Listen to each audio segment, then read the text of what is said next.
Sustentáculos, por José Eli da Veiga. Professor José Eli da Veiga, bom dia. O que podemos esperar para as próximas décadas em relação à sustentabilidade? Bom dia, Quinto. Bom dia a todos. As perspectivas da sustentabilidade para as próximas décadas não são das melhores, né? Principalmente considerando o estrago feito pelo governo Trump e um certo recuo da China, né? A China é difícil de entender porque, ao mesmo tempo, eles estão em algumas questões na vanguarda. Por exemplo, as cidades na China que deram data já para proibição dos motores a explosão. Então, se alguém tiver que ter algum carro, vai ter que ser elétrico. E isso não é para 2030 ou 2000 e sei quanto, quando muitos países estão fazendo isso, né? Marcando para 2030. Então, na China, não. É para o ano que vem, ou daqui 2 anos, e com a verdadeira proibição já anunciada. De forma que, se a gente olhar só para essas cidades, dá a impressão até que a China é a vanguarda da sustentabilidade. Ao mesmo tempo, se sabe, por exemplo, que nos últimos tempos aumentou muito o uso do carvão, que é a pior matéria-prima aí das energias fósseis, né? Então, a situação é esquisita, né? E, na verdade, o que sobra é a Europa, que sim, essa, para variar, continua dando sinais de que será mesmo a vanguarda da sustentabilidade. Principalmente com um programa que eles anunciaram, que é o Grande Acordo Verde, né? Mais ou menos nessa linha do que está se falando em retomada verde. Só que é um equívoco achar que o Acordo Verde, o Grande Acordo Verde da Europa, é uma retomada verde. Mas por que o senhor considera um equívoco, professor? É um equívoco porque o chamado Acordo Europeu Verde, que eles chamam de Green Deal europeu, e na verdade ele foi formulado e lançado no início de dezembro de 2019. Então, bem antes de que tenha começado a ter pandemia e, enfim, essa crise toda. Então não se trata muito de uma formulação que tenha vindo para uma retomada, tal. No início de dezembro, ninguém sabia o que ia acontecer, principalmente a partir de fevereiro e março. Na verdade, o que aconteceu durante o semestre aí, pandêmico, foi que a Comissão Europeia começou a lançar documentos específicos que detalham e tentam dizer como que as coisas acontecerão, principalmente assim, tipo, na área da agricultura, na área da biodiversidade, na área da energia, na área da construção civil e assim por diante. O que é muito interessante de notar é que o primeiro deles, na verdade, traz um tema que para nós é bem estranho, é o mecanismo de transição justa. Esse mecanismo de transição justa, o que eles querem dizer é o seguinte: como praticamente todas as medidas ecológicas previstas num acordo como esse causam conflitos sociais, é preciso ter uma abordagem geral, é isso que eles propuseram no primeiro documento que saiu logo depois do acordo, né, em janeiro ainda. E é óbvio que a principal referência que eles estavam tendo é o conflito com os coletes amarelos lá na França, né, que uma medida muito interessante, justa e ecológica, que era o imposto sobre as emissões de carbono, acabou gerando uma série de conflitos sociais.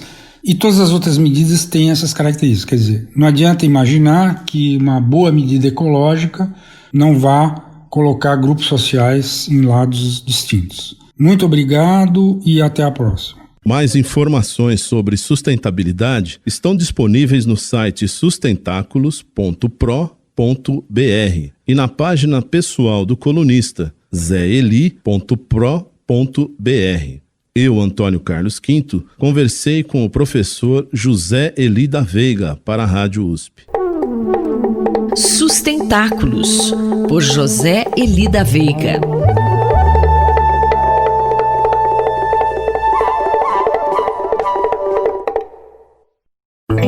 Cidade para Todos, por Raquel Ronick. Professora Raquel Ronick, o tema desta semana ainda é o programa habitacional Casa Verde e Amarela. Vamos falar do que hoje? Bom dia.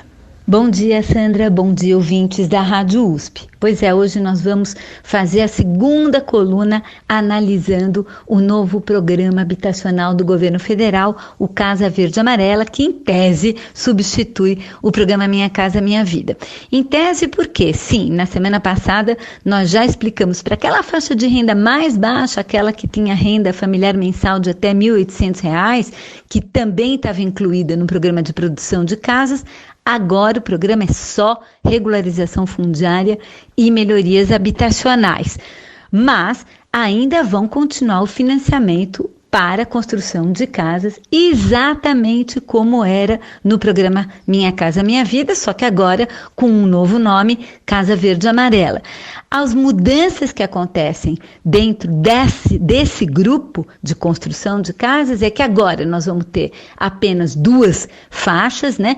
As famílias de renda entre R$ 2.000 e R$ 4.000 e as famílias de renda entre R$ 4.000 e R$ 7.000 de renda familiar mensal vão receber financiamentos com taxas de juros, digamos, ligeiramente subsidiadas pelo próprio Fundo de Garantia por Tempo de Serviço.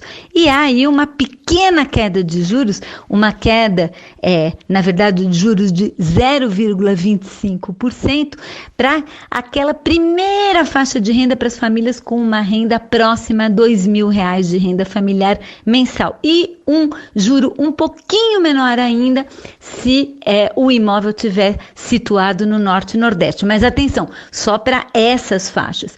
Também é importante comentar que essa taxa de juros, a menor vai estar em 4,25% ao ano. Nesse cenário em que a Selic está com 2% ao ano, realmente havia que se esperar uma taxa de juros e uma queda dessa taxa de juros ainda maior, Sandra. Professora Raquel Ronick, além dessa mudança, essa pequena diferença na taxa de juros, há ainda outras mudanças ou continua, na verdade, tudo como está?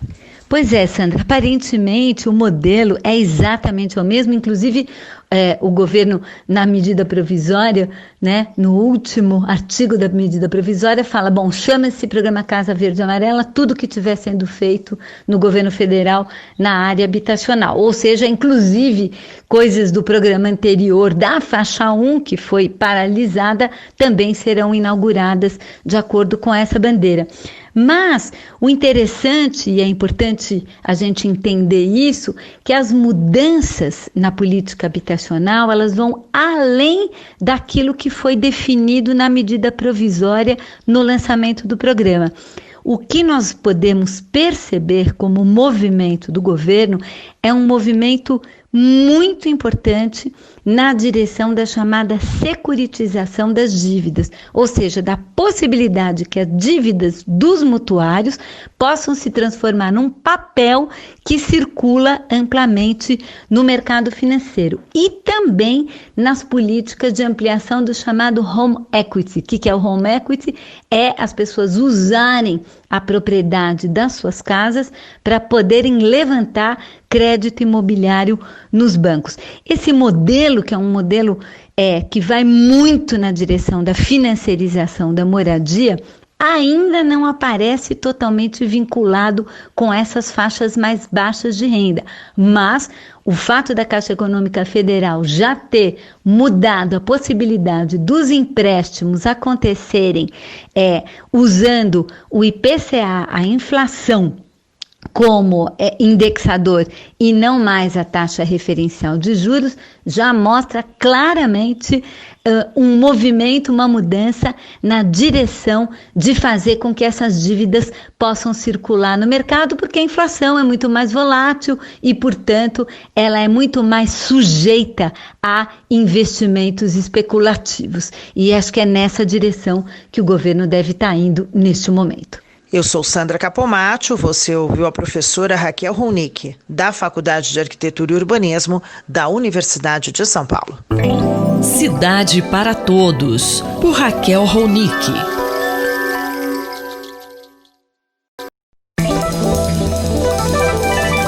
Poder e Contrapoder, por André Singer.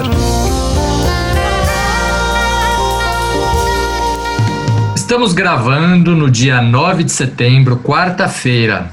Professor André Singer, hoje a Polícia Federal deflagrou uma operação para desvendar um esquema de desvios no Sistema S. Como o senhor analisa isso? Olha, em princípio seria um caso isolado, trata-se de uma investigação sobre o Sistema S do Rio de Janeiro. A questão é que acabou se tornando uma operação grande, são 50 mandados de busca e apreensão contra grandes escritórios de advocacia, entre eles escritórios de advocacia ligados ao ex-presidente Lula e ao atual presidente Jair Bolsonaro.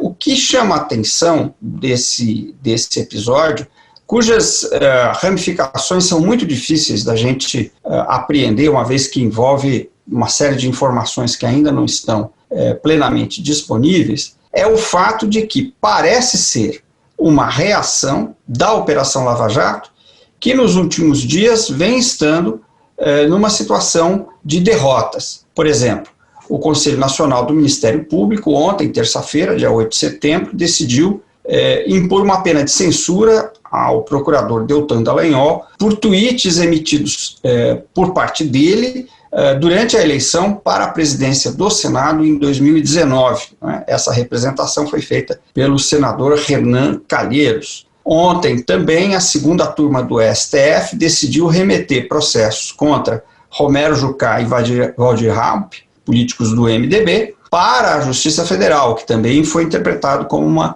derrota da Lava Jato. Ou seja, há uma série de elementos que dão a impressão de que a Lava Jato está num período de retrocesso e que esta operação, de algum modo, parece ser uma reação a este processo de recuo. Professor, e que conclusões podemos tirar desse conflito em torno da Lava Jato? Pois bem, a Lava Jato ela foi um elemento de judicialização da política brasileira a partir de 2014. Nós já estamos falando, portanto, de algo que dura 6 anos e que em si não é bom. Né? A judicialização da política não é boa, porque justiça é uma coisa, política é outra, e também, durante esse processo da Lava Jato, acabou sendo comprovado uma atitude de facciosismo que prejudicou muitos setores da política brasileira, em particular o PT, o ex-presidente Lula, etc. Por outro lado, a Lava Jato levantou uma série de elementos importantes sobre o funcionamento da política brasileira. Então, nesse conflito que agora está posto, o que a gente pode observar, em termos políticos propriamente ditos, é o governo Jair Bolsonaro, que em boa medida chegou a esta posição por causa da Lava Jato, agora está em conflito com a Lava Jato, sobretudo a partir da saída do ex-ministro Sérgio Moro do governo. Todos nós sabemos que o ex-juiz Sérgio Moro era o líder da Lava Jato. Isso mostra o caráter do governo Jair Bolsonaro, que, como nós temos dito aqui, tem uma tendência autoritária. Bom, mas o que nós deveríamos querer, precisaríamos no Brasil é estabelecer uma situação em que a democracia brasileira possa ter condições de disputa com lisura, com transparência, mas ao mesmo tempo sem judicialização e sem facciosismo. Obrigado, professor. Até a semana que vem. Muito obrigado e até a semana que vem. Esse foi o cientista político André Singer, que conversou comigo, Gustavo Xavier.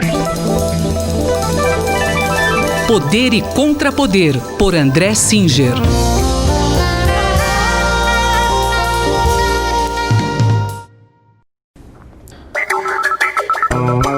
Espaço em Obra, por Guilherme Wisnik. Olá, professor Guilherme Wisnik. Qual vai ser o tema da sua coluna de hoje? Oi, Márcia. O meu comentário hoje eu vou fazer sobre a participação do Caetano Veloso no programa Conversas com o Bial. Né? Aconteceu recentemente, acho que muita gente assistiu. Isso se dá em função do documentário, né, que está sendo lançado e concorrendo em Veneza, chamado Narciso em Férias, que é um documentário sobre o período de prisão do Caetano, que aconteceu no final de 1968 e começo de 1969, e antecedeu o exílio. Então, por conta disso, da gravação desse programa, ele participou dessa conversa no programa do Bial e falaram sobre a relação entre aquele momento, auge da ditadura militar no Brasil, né, logo após o AI-5, e um pouco a ponte com o momento atual. Uma coisa que o Caetano revela, né, porque ele revela na entrevista que está no filme, fala disso também no livro Verdade Tropical, que é o livro de memórias que tem esse capítulo, Narciso em Férias, que toda a rede de superstições que ele desenvolveu enquanto estava na prisão. Ele ficou primeiro numa solitária por muito tempo, depois foi passando para outras celas, né? E ficou praticamente 3 meses preso, e durante aquele período desenvolveu muitas superstições em relação à situação dele ali, quando ele poderia sair, uma situação de confinamento muito forte. E uma das que ficou assim mais intensas ficou ligada a certas músicas, algumas músicas que ele tocou em casa no violão à noite, pouco antes de ele ter sido preso pela polícia, né, e ficaram como um mau presságio, e outras que às vezes tocavam no rádio dos policiais enquanto ele estava na cadeia. Professor, havia alguma canção especial no meio dessas que ele ouvia? São algumas que ficaram associadas a isso, e a que mais ele se comoveu agora no programa quando falou disso, e aí o olho se encheu de lágrimas, ele se emocionou muito, chorou, foi da canção Onde o Céu Azul é Mais Azul, um samba-canção de 1941, na voz de Francisco Alves, do Braguinha, em parceria com Alcir Pires Vermelho e Alberto Ribeiro. E eu pensei, ouvindo o programa e tendo lido Verdade Tropical, que o choro tinha a ver com essa memória dessa questão da superstição. Ele chora e diz que fica com pena da música por não ter podido nunca mais tocar a música, porque ela ficou associada para ele a essa questão ruim, né?